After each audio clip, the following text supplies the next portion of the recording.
here at Beyond, which is an eco-village in Victor Harbor in South Australia.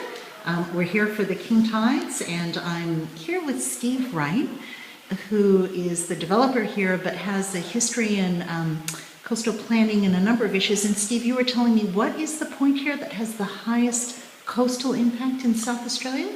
The highest impacted point on the South Australian coastline in terms of sea level rises and erosion is Middleton Point. Which is just 10 minutes from here. 10 minutes from here, we have probably 50, 80 foot high cliffs, Yep. but they have been eroded since 1920, over the last 90 years, 400 metres into the land.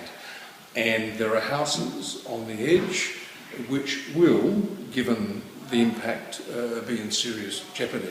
Sea levels are rising, but the impact on the South Australian coastline in the Encounter Bay area is very significant.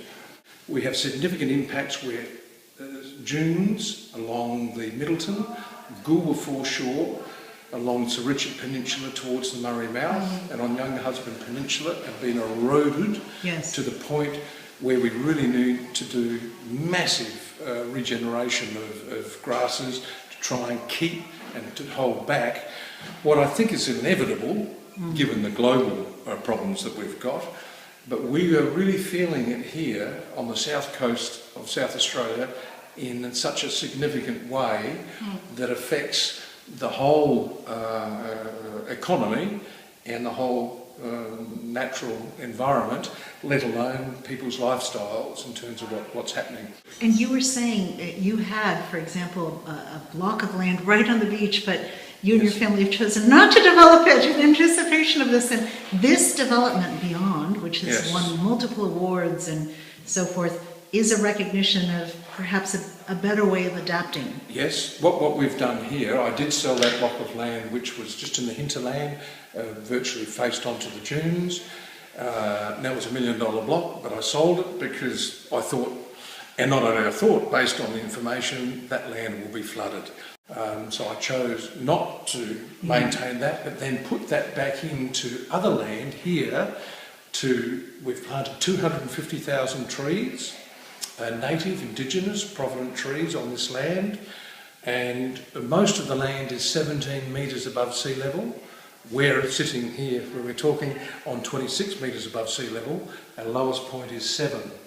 And we collect water from the surrounding 25 square kilometres, and we biofilter it through various wetlands that we've created. Yes. And we've moved 400,000 tonnes of soil to make the wetlands, and planted the trees that I just talked about around that area, so that it'll help stop the erosion on the areas that we have. It's a wonderful story of adaptation, very intelligently designed. Yes, and they'll also biofilter all of the water from the surrounding townships of Victor Harbor and Port Elliot, so that the water is biofiltered before it gets to our marine park, which is about to be established this year, in another couple of months, because we have leafy sea dragons and southern right whales that come in, and calf and leafy sea dragons with a permanent habitat. And it's a beautiful reef system, but with all the pollutants that come from society in terms of roads, power and homes, we have an area that can collect that from those two townships, and then through no government regulation, it's a private enterprise exercise.